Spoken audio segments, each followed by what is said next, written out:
Hi, Max Kaiser. Welcome back. Hey, time now to go to New Zealand and talk to William Mook. He's an entrepreneur, alternative energy expert, the inventor of computer-based cash registers, and today a real live Bitcoin miner. William Mook, welcome to the Kaiser Report. Glad to be here, Max. I want to get right into something. You mentioned that buying Bitcoin now, supporting Bitcoin now, is similar to the campaign to crash JP Morgan buy silver. Talk us through this. Bitcoins can store value and they can be used as a medium of exchange.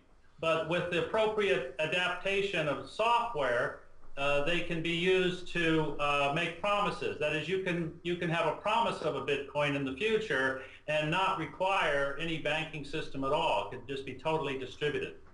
Okay, well, let's talk about the crash JP Morgan buy silver campaign, because the idea there was that JP Morgan was short billions of ounces of silver. If you took physical delivery of silver, you would force them to cover their shorts and impair their balance sheet and blow them to smithereens. Now, the issue there is that JP Morgan, because of the corruption between them and the U.S. government and their 90 trillion derivatives off-balance sheet pile of debts and other flora and fauna of financial chicanery, they're able to simply sell silver short, sell silver naked short in the silver market, in the silver futures market, and put a lid or a ceiling on silver. So we're having trouble breaking through that ceiling. However, with Bitcoin, since JP Morgan's not involved, since the government's not involved, everything we see in the world that's going wrong is now being reflected in Bitcoin going higher. Your thoughts?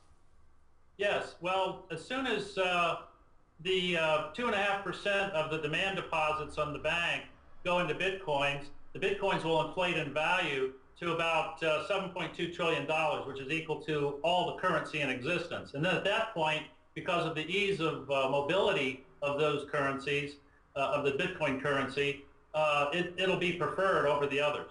Right, so the current market cap, if you will, of Bitcoin, the number of Bitcoins in circulation times the current price, is roughly $1 billion. But there is a case to be made, and Rick Falkvinge in Stockholm, of course, founder of the Swedish Pirate Party, the first pirate party in the world, has made the suggestion that Bitcoin could capture between 1 and 10% of global Forex exchange business, which would imply a price of Bitcoin between 100,000 to $1 million per Bitcoin from the current price of in the 80 to 90 level. Is that what you concur with that?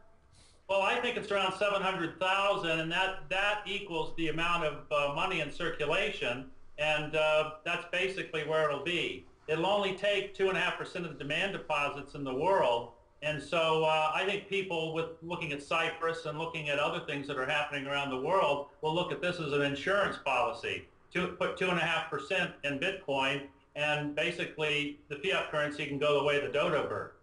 Okay, now William Mook, as I introduced, you are in fact one of those people out there that are mining Bitcoin, and this is a topic that's rarely talked about because it's complicated, it's highly technical, and I was wondering if you could tell us in as simple a manner possible what that means when you're mining Bitcoins.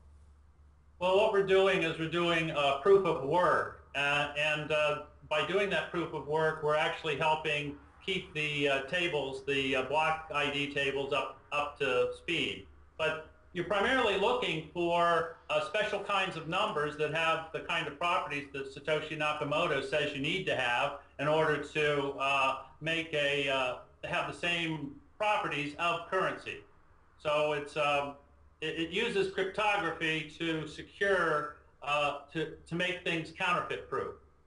So at the moment, every 10 minutes or so, 25 new Bitcoins come into existence. That number has halved recently. It used to be 50 Bitcoins every 10 minutes. And then that number will halve again and will continue to have going forward until the maximum number have been created, 21 million, and then that's it for the total circulation of Bitcoin. And so therefore, by that notion alone, it is completely against anyone's definition of a Ponzi scheme because there is a definite number, there's a finite number, therefore it's not a Ponzi scheme. Your thoughts? It's not a Ponzi scheme at all because it's creating value by restricting the total volume of it. One of the other things that people don't really realize is that the smallest unit that a Bitcoin can have, a Bitcoin is actually a group of numbers, and they can be subdivided into 100 million pieces. So even at $700,000, a Satoshi, which is the smallest unit, is going to be less than 1 cent. Right, so for ease of use going forward, this is what economists would call, or what Aristotle referred to as fungibility. You can divide a dollar into 100 pennies. You can divide a Bitcoin into 100,000 sub-Bitcoins or a Satoshi, and therefore you could still use it to make purchases of a nickel or 10 cents or 25 cents. So it fulfills all of Aristotle's four characteristics of sound money. It's fungible, it's durable, it has intrinsic value, I would argue, and it's sustainable. So going forward, when does the tipping point reach for Bitcoin where it achieves a certain amount of public acceptance and we are in a new world where Bitcoin is suddenly realized that it is, in fact, the potentially world reserve currency? The only thing keeping people out of Bitcoin, well, there are two things, I guess. Complexity, but that software is going to handle that. And the other is perceived risk. And as the banking system gets more risky, people will really be willing to take that risk. What they need to know is that no matter what the price, if the price is under $500,000, they should at least put 2.5% of their liquid holdings in Bitcoin as an insurance contract. And if they did that, Bitcoin would displace all other currencies.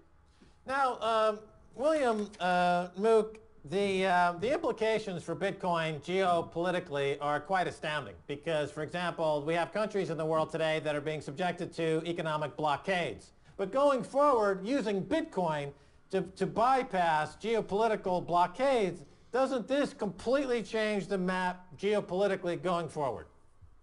Yes, it does. It puts power back in the hands of individuals and removes you from centralized control. I believe that there's been a capital strike among the highest tier of capital, and that's why we haven't seen progress the way we should have. The only thing that we've seen progress in are areas that control larger and larger groups of people, like the internet. But that has been sort of hijacked by pirates to liberate people. And so this will happen with Bitcoins as well. All right, let's talk about, I want to just jump in and talk about this. The internet itself, 15 years ago, 10 years ago, it was a wide open, completely free. Corporations hadn't figured it out yet. The governments didn't know what the heck was going on. Here we are in the year 2013. Governments clearly have influence on the internet. Governments are using the internet. They're using Facebook. They're using these other outlets for spying on people. So the internet, as it was known 15 years ago, has been compromised.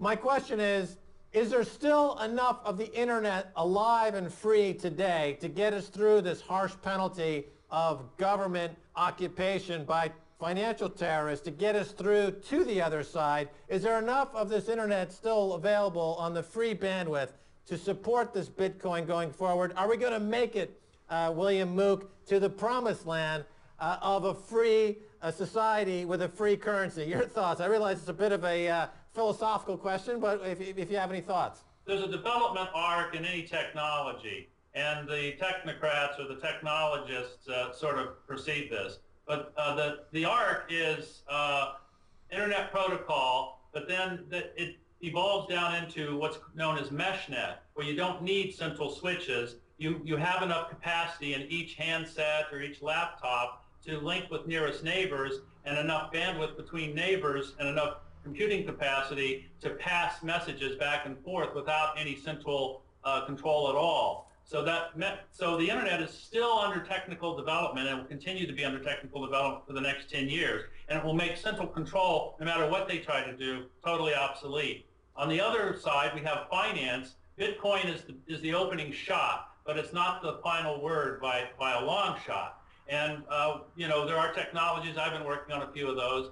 And over the next 12 to 18 months, once the Bitcoin reaches critical mass, you will see banks will no longer be needed for anything.